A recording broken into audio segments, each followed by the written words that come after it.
Faltam menos de 3 dias para o segundo turno das eleições e os ânimos estão à flor da pele nessa reta final. A resposta da Corte Eleitoral à queixa da campanha de Jair Bolsonaro sobre menos inserções nas rádios tem um novo desdobramento que não é bem aceito pelo QG do candidato. O presidente do Tribunal Superior Eleitoral, o ministro Alexandre de Moraes, disse hoje pela 4ª vez em menos de 24 horas que nunca foi e nunca será responsabilidade do TSE distribuir as mídias de propaganda eleitoral e mesmo fiscalizar se as rádios estão transmitindo esses spots publicitários ao longo das suas programações.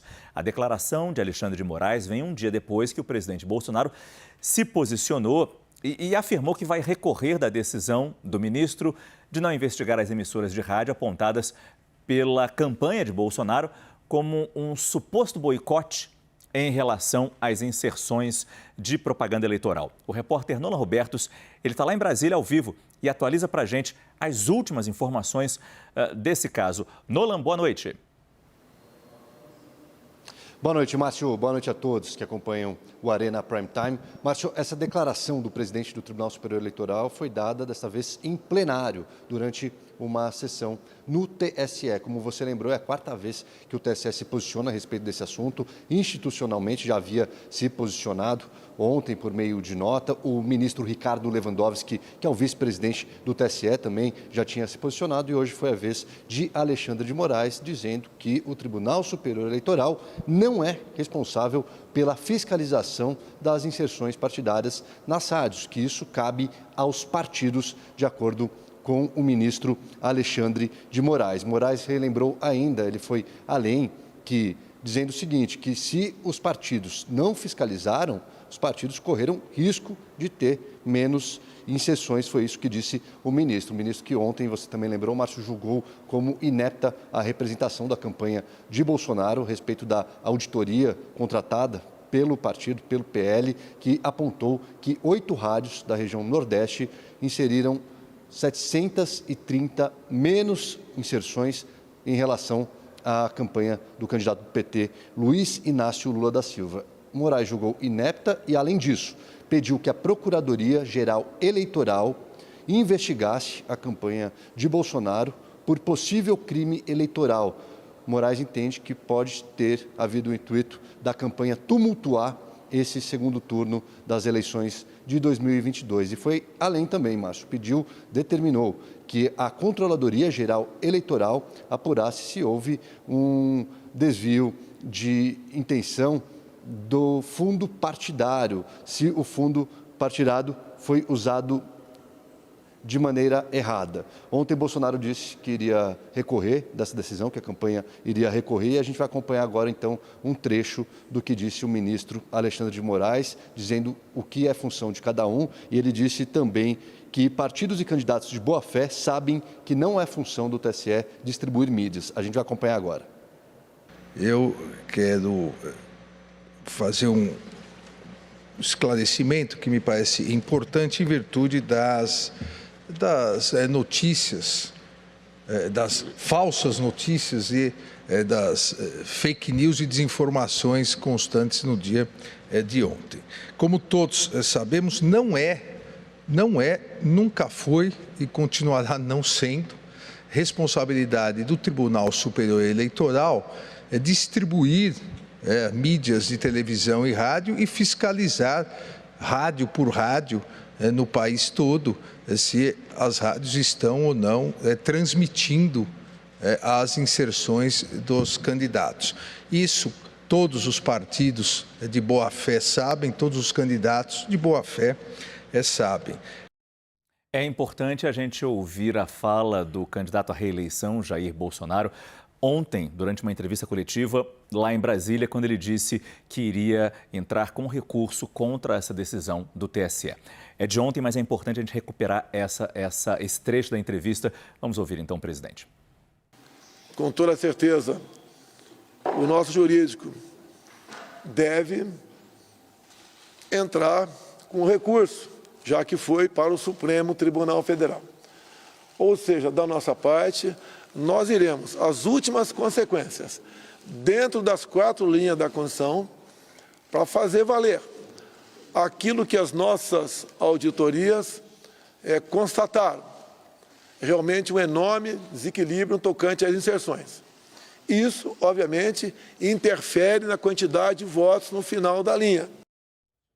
A gente percebe que o presidente estava calmo, e é bom a gente ter o Caio Junqueira, que vai participar a partir de agora, nessa última hora do nosso Arena. Boa noite, Caio, que bom que você está com a gente aqui no nosso programa. Mas a gente sabe que a gente percebe o presidente calmo, falando num tom tranquilo, mas a gente sabe que o dia de ontem foi bastante quente, inclusive com alguns apoiadores do presidente, inclusive publicamente defendendo o adiamento das eleições. Ele não comprou essa ideia. Bom, vamos lá. Prazer estar aqui de novo, Márcio. Boa tarde a todos.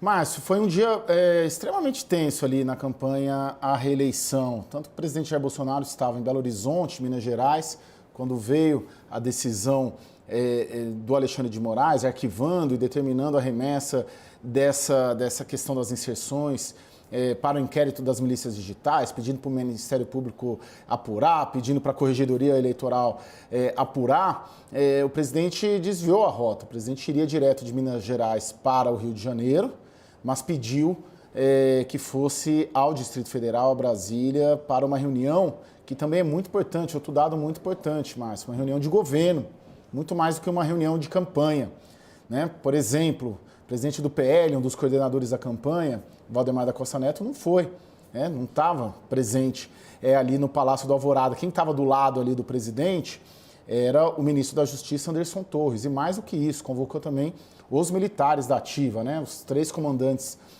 das 3 forças, Exército, Marinha e Aeronáutica, para participar dessa reunião, que foi uma reunião, pelo que eu levantei, uma reunião de avaliação ali de conjuntura. O presidente deu essa coletiva, essa entrevista, quer dizer, na verdade foi uma declaração sem perguntas, né? Uma declaração à imprensa de 9 minutos, em que em diversos momentos ele linka o episódio das inserções a uma eventual derrota no domingo.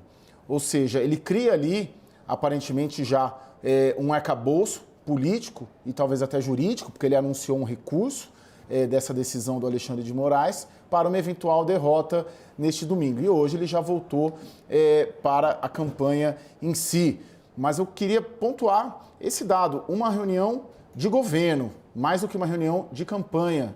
A ala política ali, por exemplo, o ministro das Comunicações, Fábio Farias, não estava ali nessa reunião no Palácio da Alvorada. Valdemar da Costa Neto não estava ali, porque até domingo essas questões envolvem, principalmente, são questões eleitorais. Mas se, na eventualidade do presidente perder as eleições de domingo, essa questão, a partir de então, passará a ser uma questão de governo, porque esses aliados, principalmente Valdemar da Costa Neto, vai passar a cuidar da vida dele, porque vai ter o maior partido da Câmara, do Congresso Nacional, nas mãos, mais de 100 deputados para cuidar, e aí já vai passar a olhar essa eleição da mesa diretora, tanto da Câmara quanto do Senado Federal. Obrigado, Caio. O Caio nos traz pontos fundamentais para olhar e a gente vai pegando alguns trechos aí. Eu começo com você, Raquel, sobre a presença desses ministros militares. Márcio, eu acho que isso que foi o que mais chamou atenção, né? Porque Jair Bolsonaro chama os comandantes das 3 forças para esta reunião. E aí hoje eu me dediquei a tentar conversar com os generais, porque já estava repercutindo isso dentro dos meios militares. Qual foi o relato que eu ouvi? Bolsonaro estava bastante irritado com toda a situação, chegou para os generais e questionou, olha, o que vocês acham que pode ser feito?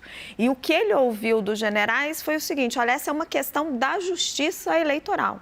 Não tem como as Forças Armadas não fazer qualquer tipo de interferência nesse tipo de assunto. Isso tem que seguir o trâmite dentro da justiça eleitoral, do Poder Judiciário. Tanto que Bolsonaro depois vem a público e diz que vai recorrer ao STF, que seria o trâmite normal. E ele, inclusive, escuta dos comandantes militares que qualquer atitude mais agressiva dele iria reforçar essa imagem agressiva dele e essa indisposição que isso pode gerar entre o público. Também conversei com muitos coronéis e, assim, indiscutível que na base das Forças Armadas, quando você conversa, existe uma simpatia ao presidente Jair Bolsonaro. Esse discurso, tanto o discurso das urnas, quanto esse discurso da eventual possível fraude nas inserções de rádio, tem um apelo, né, entre os oficiais de uma patente um pouco mais baixa. Mas quando você vai no comando, no alto comando do Exército e nos generais da reserva, não existe esse respaldo a qualquer tipo de ato de força em função de uma discussão desse tipo. E tem a questão, e a Raquel nos lembra, os debates sobre as urnas eletrônicas, sobre as inserções. Há pouco tempo teve debate também sobre as pesquisas eleitorais, ou seja, sempre tentativas mal provadas ou mal comprovadas ou não totalmente apresentadas, uma denúncia formal para embasar. Urna eletrônica não se fala mais. Pesquisa eleitoral não se fala mais. Agora é inserção. Até quando isso vai ficar e quão eficiente isso pode ser, Felipe?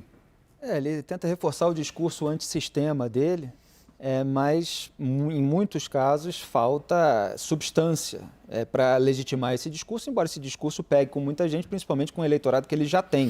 O problema é que ele, nesse momento, se ele está pensando na eleição, ele precisa buscar votos dos eleitores que ele não tem e que, acredito eu, em boa parte, repudiam o excesso de beligerância, que acabou sendo ilustrado com a reação do Roberto Jefferson outro dia. Então, assim, ele precisa tomar cuidado nesse momento em termos eleitorais que eu estou falando. Então, faltou substância na ação que ele apresentou na Justiça Eleitoral. Então, assim, faltou dever de casa para a própria campanha do Jair Bolsonaro. E, aliás, hoje saiu notícia de que o QG do Bolsonaro deixou de contratar a checagem de rádio durante um bom tempo ao longo dessa corrida eleitoral. Então, assim, ele precisava ter apresentado esse tipo de ação até 48 horas. Isso precisava ter uma base sólida de qual foi a emissora, qual dia, qual horário.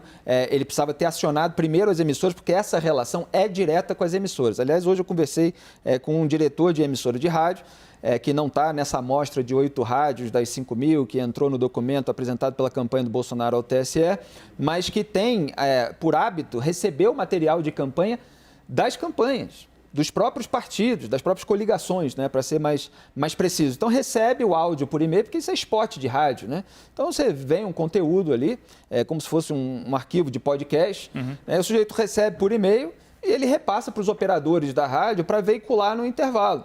Às vezes, o que acontece? Isso tem que chegar na véspera. Aí a campanha manda em cima da hora, às vezes atrasa, aí ia entrar num comercial, aí o cara empurra para o outro. Às vezes tem um problema técnico na rádio, vai sendo empurrado para o outro comercial.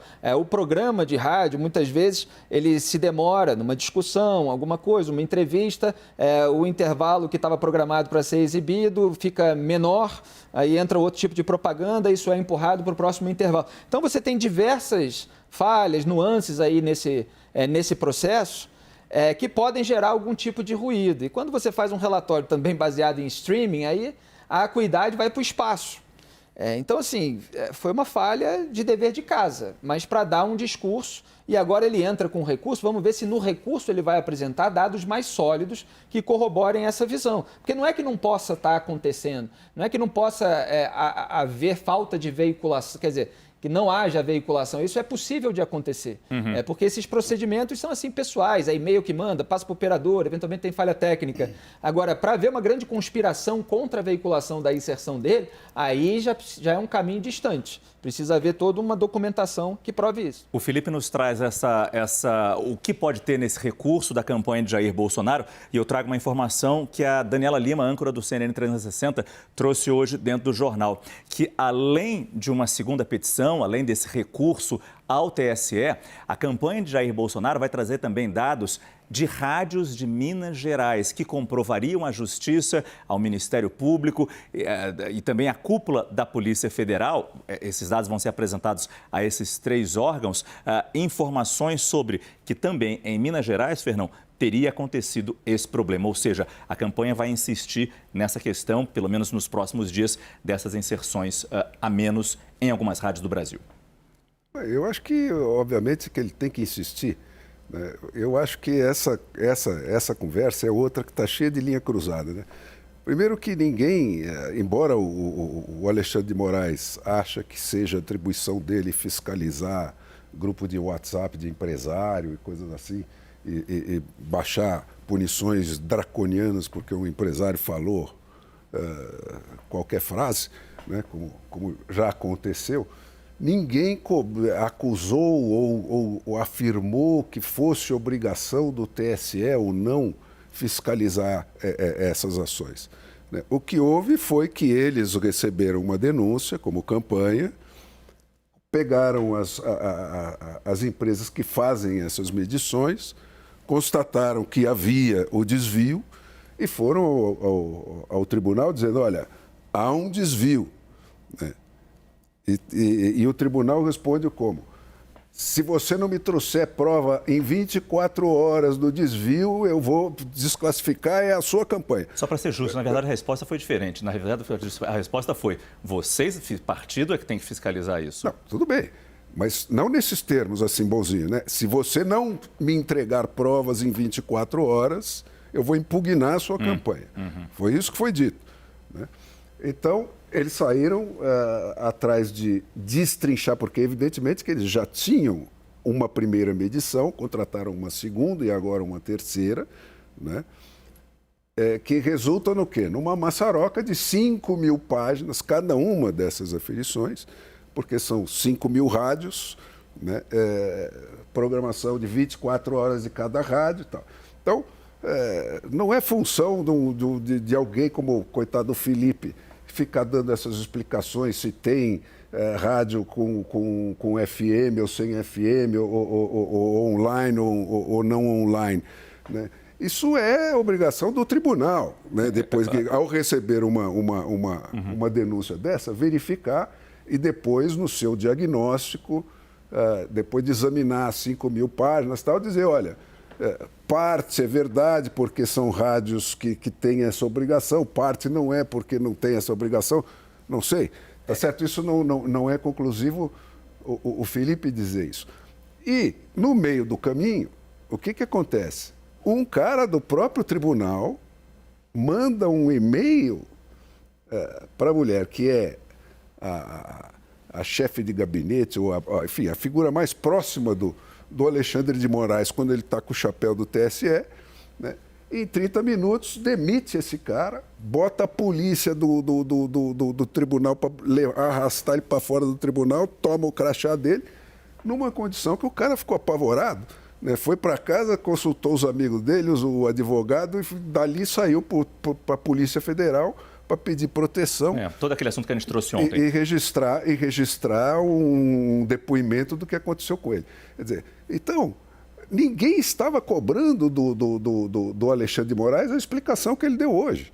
Ninguém disse que era obrigação do tribunal fiscalizar isso e ninguém acusou o tribunal de estar envolvido nisso. O cara levou uma denúncia dizendo, olha, eu recebi essa denúncia, fui aferir, constatei que existe, está aqui. Né? É que a denúncia, aparentemente, a falha aparentemente foi do tribunal. Partido. Ele falou, eu vou prender o roubado, não o ladrão. Fernando, desculpa, porque a falha aparentemente, segundo o TSE, foi do próprio partido, da campanha de Bolsonaro, que não enviou a propaganda. Ninguém disse de quem era a falha, o partido também não se... A rádio disse isso. Não se eximiu. A rádio disse, não recebemos a propaganda do partido. Mas tudo bem, isso foi tudo discutido ontem. O queixante não alegou que era obrigação do tribunal ou não fazer essa medição, mas você e nem acusou o tribunal de estar envolvido nisso. Mas, Fernando, desculpa. Ele levou para o juiz que decide as questões eleitorais. Olha, eu tenho esta denúncia, e tenho esta prova. Rapidinho, só para botar o Yuri, já que mais uma vez eu deixei ele por último por causa desse ponto que eu acho que é importante, a gente vai precisar falar só um pouquinho aqui disso aqui. Isso está parecendo muito... Está se criando a possibilidade deste governo, da campanha de Bolsonaro, reclamar do resultado de uma possível derrota se ela vier no segundo turno, no próximo domingo. E isso lembra para algumas pessoas o que aconteceu em 2014 entre Dilma e Aécio, quando não houve um questionamento da eleição, mas a campanha de Aécio entrou com um pedido de auditoria para verificar a lisura da eleição presidencial. Você vê esse paralelo justo, Yuri? Não, o que eu vejo é que já se falou de novo se as eleições são ou não são limpas, diante de um mundo em que as redes sociais têm o poder que têm, que o presidente Jair Bolsonaro, já em 2018, demonstrou ser muito mais hábil e capaz, e a sua rede de apoiadores, de fazer uso dessas redes sociais. Também nesta campanha de 22, demonstrou ter muito maior capacidade de mobilização por meio de redes, pela uma série de plataformas, tudo de mais moderno e tecnológico que existe, e a gente está discutindo spot de rádio.